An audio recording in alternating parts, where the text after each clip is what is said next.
À la suite de ma vidéo sur l'amorçage d'une pompe, j'ai reçu un commentaire qui montrait que malgré les conseils, la même marque de ma pompe, cette personne n'arrivait pas à amorcer sa pompe, donc j'ai réalisé une vidéo complémentaire sur les explications.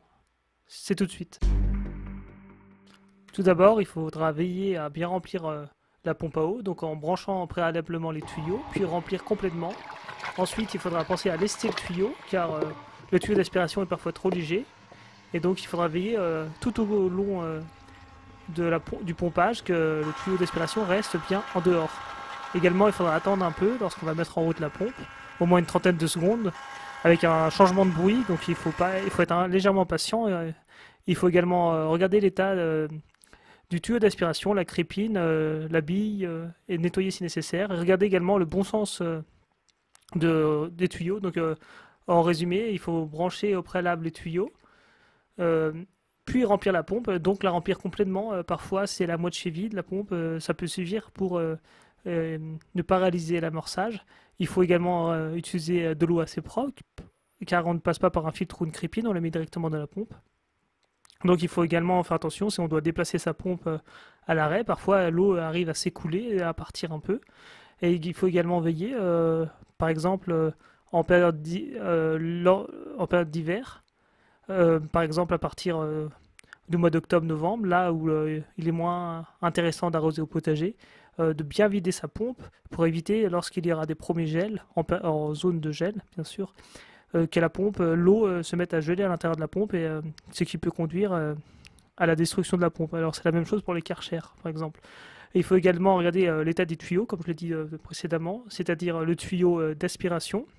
Donc regardez que la crépine ou le système de filtre soit vraiment très propre, qu'il n'y a pas un problème des fois dans les systèmes de billes anti-siphon. Et il faut également regarder le tuyau de refoulement, le tuyau d'arrosage.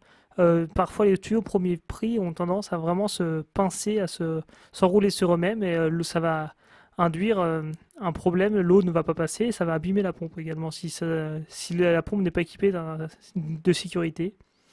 Et donc après, comme je l'avais dit, il faut également veiller à, lorsqu'on va démarrer la pompe, il faut une trentaine de secondes à une minute pour que la pompe se mette bien à refouler l'eau. Donc il faut être légèrement patient, et on a un petit bruit, un petit changement de bruit souvent.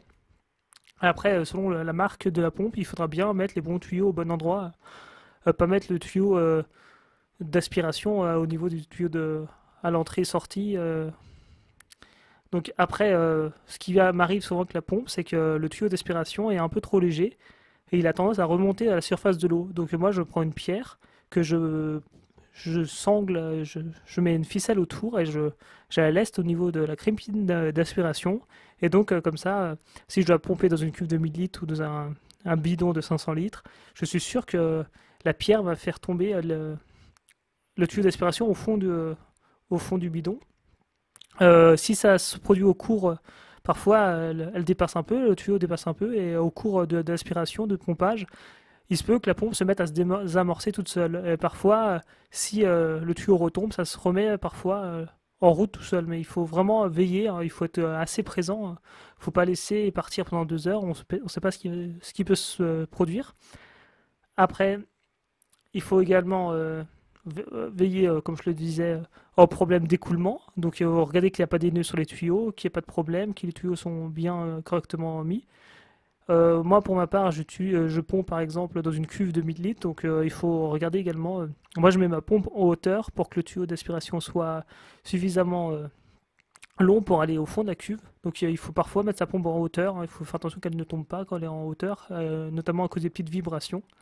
Et après, quand on a tout fini, on peut brancher sa pompe. Alors ça, faut pas l'oublier, mais il faut le faire aussi avec des mains sèches, hein. Il faut pas s'électrocuter.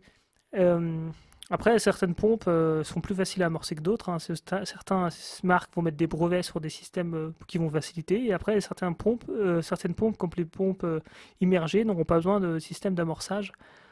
Euh, Alors que d'autres, des pompes de surface, ont un système d'amorçage. Et après, autre conseil complémentaire, il faut éviter de faire fonctionner ces pompes sans eau. Donc certaines pompes ont des sécurités, mais ça peut les détériorer rapidement.